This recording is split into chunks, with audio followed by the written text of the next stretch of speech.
যে উগ্রবাদী তাণ্ডব, গুজব সৃষ্টি করে মানুষের বাড়িঘরে হামলা, লুটপাট, এই উগ্রবাদী এই কর্মকাণ্ড, এটা কখনোই বাংলাদেশের জন্য কোনো ভালো মেসেজ বহন করে না।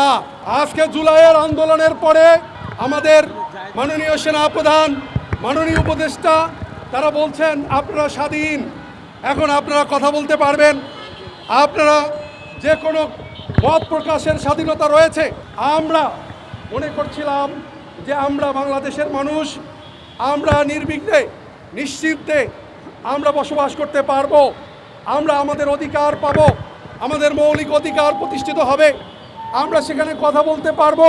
কিন্তু আমরা দেখছি তাদের এই মব জাস্টিসের মাধ্যমে, এই উগ্রতার মাধ্যমে আজকে বারবার আমাদের উপরে হামলা করা হচ্ছে, আমাদের স্বাধীনতাকে হরণ করা হচ্ছে, আমাদের মৌলিক অধিকারকে হরণ করা হচ্ছে। আজকে আমরা আত্মরক্ষার ক্ষেত্রে আমরা রাস্তায় চলতে পারছি না, ঘরে ঘুমাতে পারছি না। এই ধরনের এই উগ্রবাদী তাণ্ডব, এই ধরনের এই জঙ্গিবাদী কর্মকাণ্ডের বিরুদ্ধে হিজবুত তাওহীদ বারবার বিভিন্ন জায়গায় হামলার শিকার হয়েছে এবং এর বিরুদ্ধে সবসময় কাজ করে আসছে হিজবুত তাওহীদ। আমরা হিজবুত তাওহীদ আমরা কোনো রাজনীতি করি না। হিজবুত তাওহীদ একটি অরাজনৈতিক ধর্মীয় সংস্কারমূলক আন্দোলন। আমরা গত 30 বছর মাঠে ময়দানে সমস্ত রকম অন্যায়ের বিরুদ্ধে, আমরা উগ্রতার বিরুদ্ধে আমরা মাঠে ময়দানে কাজ করে আসছি।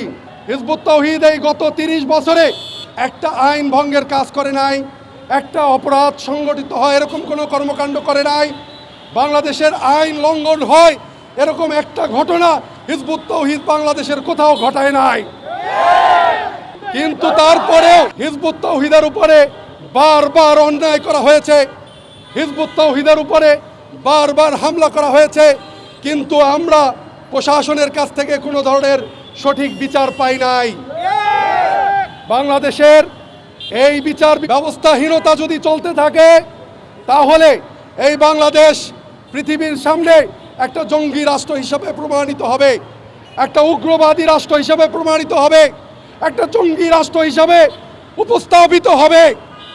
মাননীয় সরকার, প্রধান উপদেষ্টা এবং এই স্বরাষ্ট্র উপদেষ্টা মহোদয়, আপনারা কি চান বাংলাদেশ জঙ্গি রাষ্ট্র হিসাবে আন্তর্জাতিক মহলে প্রতিষ্ঠিত হোক?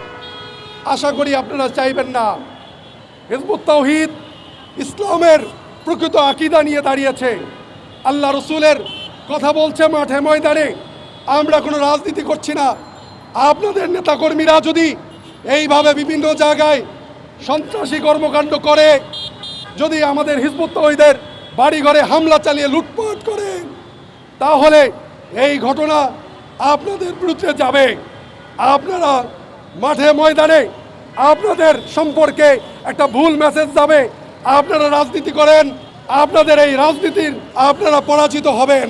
আজকে আমাদের রংপুর বিভাগের বিভাগীয় সভাপতি আব্দুল কুদ্দুস শামীমের বাড়িতে যেভাবে নৃশংসভাবে হামলা করা হয়েছে, বাড়িঘর লুটপাট করা হয়েছে, আগুন দিয়ে জ্বালিয়ে দেওয়া হয়েছে, সেখানে অনেক দিন যাবতই সেখানে অপপ্রচার চালানো হয়েছে। আমরা এই অপপ্রচারের কারণে আমরা প্রশাসনকে জানিয়েছি, সেনাবাহিনীকে জানিয়েছি, পুলিশ প্রশাসন থেকে শুরু করে যারা আইন শৃঙ্খলা রক্ষাকারী বাহিনী আছেন প্রত্যেককে অবগত করেছি। কিন্তু দুঃখজনক ব্যাপার হচ্ছে বারবার আইন শৃঙ্খলা বাহিনীকে জানানোর পরেও আমরা কোনো কার্যকরী পদক্ষেপ দেখতে পাই নাই। তাদের যদি পদক্ষেপ থাকতো তাহলে তাদের উপস্থিতিতে আমাদের ভাই বোনদের বাড়িতে এইভাবে আগুন দিয়ে জ্বালিয়ে দিতে পারতো না।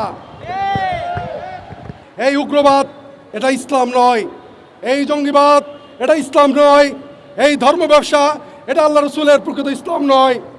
আল্লাহ রসুলের ইসলাম মানবতা প্রতিষ্ঠা করেছেন, ন্যায় প্রতিষ্ঠা করেছেন, মানুষের সাম্যতা প্রতিষ্ঠা করেছেন, মানুষের অধিকার প্রতিষ্ঠা করেছেন।